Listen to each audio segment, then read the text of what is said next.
Conocí a don Gerardo hace bastantes años cuando era alumno mío en la escuela de biología. En ese tiempo estaba interesado en la ecología y luego optó por especializarse en el campo de las aguas dulces, se llama limnología, que estudia lagos y ríos. Gerardo Umaña es reconocido como pionero en la limnología. Al regreso de Canadá, donde obtuvo su maestría en Ciencias Biológicas, se reincorpora al Centro de Investigación en Ciencias del Mar y Limnología, CIMAR, de la Universidad de Costa Rica, donde ha desarrollado su carrera científica. Desde entonces ha publicado muchos estudios sobre los aspectos físicos, químicos y biológicos de los ambientes acuáticos continentales costarricenses.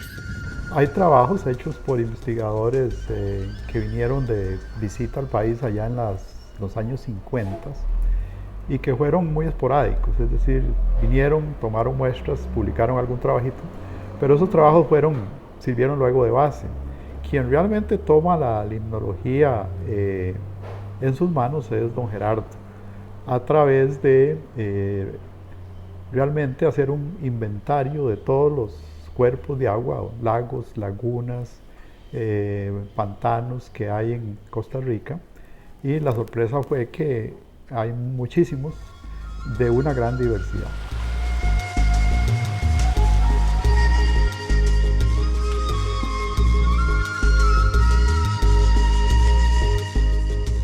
El investigador Gerardo Umaña descubrió su fascinación por la biología a muy temprana edad. Desde muy joven, cuando yo estaba en el colegio, a mí me regalaron un microscopio. Entonces, y unos libros sobre cómo usar el microscopio. Y yo hacía cultivos con zacate, con agua, y ahí se criaban microbios y pasaba horas viendo eso. En 1977 ingresó a la Universidad de Costa Rica y un profesor extranjero atrapó su preferencia por la investigación de ambientes acuáticos. También coincidió con la creación del CIMAR en 1979, la primera unidad científica del país que iniciaba estudios sobre los organismos y procesos marinos y de aguas dulces de todo Costa Rica. Sí, el embalse Arenal fue el primer proyecto que nosotros montamos en el CIMAR cuando yo regresé. Lo que hicimos fue hacer una descripción de cómo se comporta el embalse Arenal en la parte limnológica. O sea,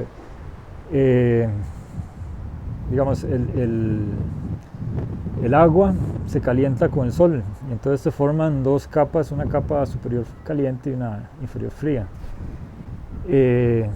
Básicamente eso, haciendo una descripción de cómo se comporta la parte limnológica.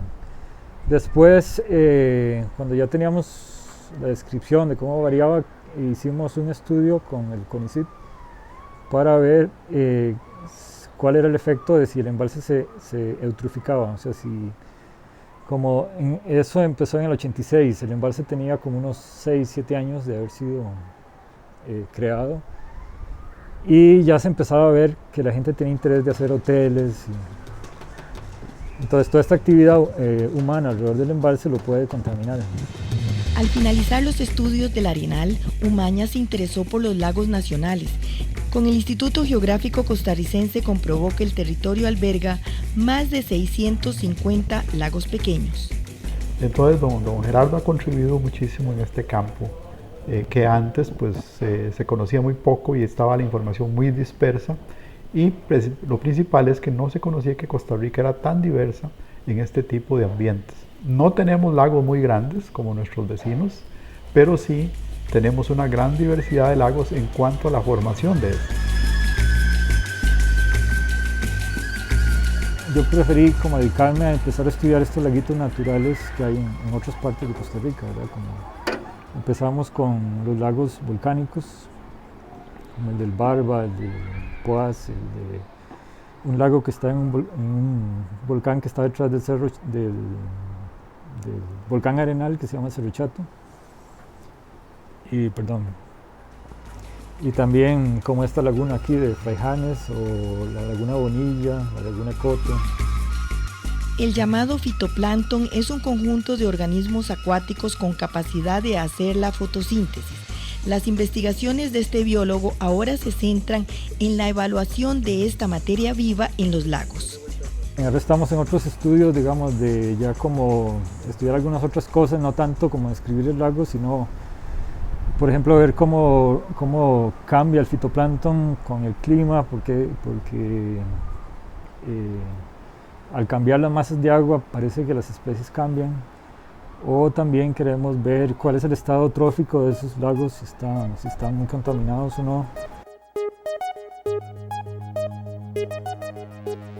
Lo primero es ver cómo está el ambiente. Entonces, medimos, por ejemplo, la transparencia del agua con un disco de Secchi y medimos temperatura y oxígeno disuelto a diferentes profundidades para ver si por ejemplo, se da ese fenómeno de dos capas, una fría y una caliente, o si todo el lago está frío hasta el fondo, porque eso influye en el fitoplancton.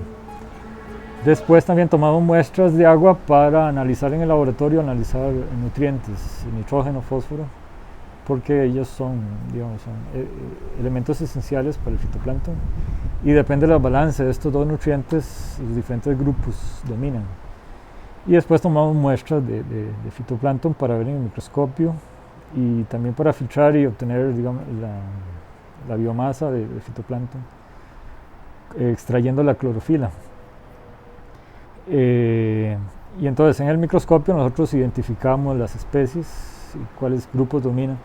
Hay algunos grupos que son indicadores, digamos, de contaminación o de esos que nos interesa conocer. Sus compañeros del CIMAR reconocen que Umaña, en colaboración con investigadores extranjeros, hizo del conocimiento mundial esa información, lo que ha originado el incremento del ecoturismo. En el campo académico, Gerardo Umaña tiene gran habilidad para dirigir a los estudiantes en la investigación de sus trabajos finales en la Escuela de Biología.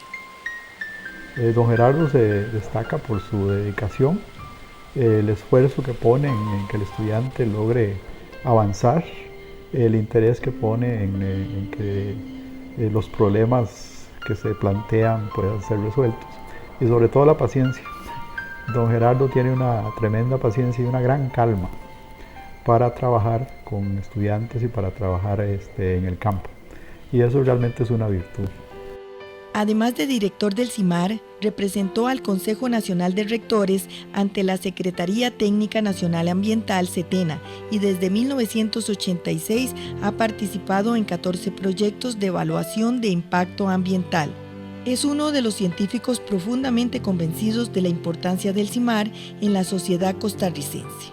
Yo creo que el mayor aporte del CIMAR ha sido poner el mar en la agenda de los ticos. Don Gerardo vive realmente envuelto en su profesión y con su familia. Él es una persona que tiene una familia numerosa y entonces vive entre los dos mundos, ¿verdad? Entre la casa los fines de semana y entre la universidad el resto de la semana.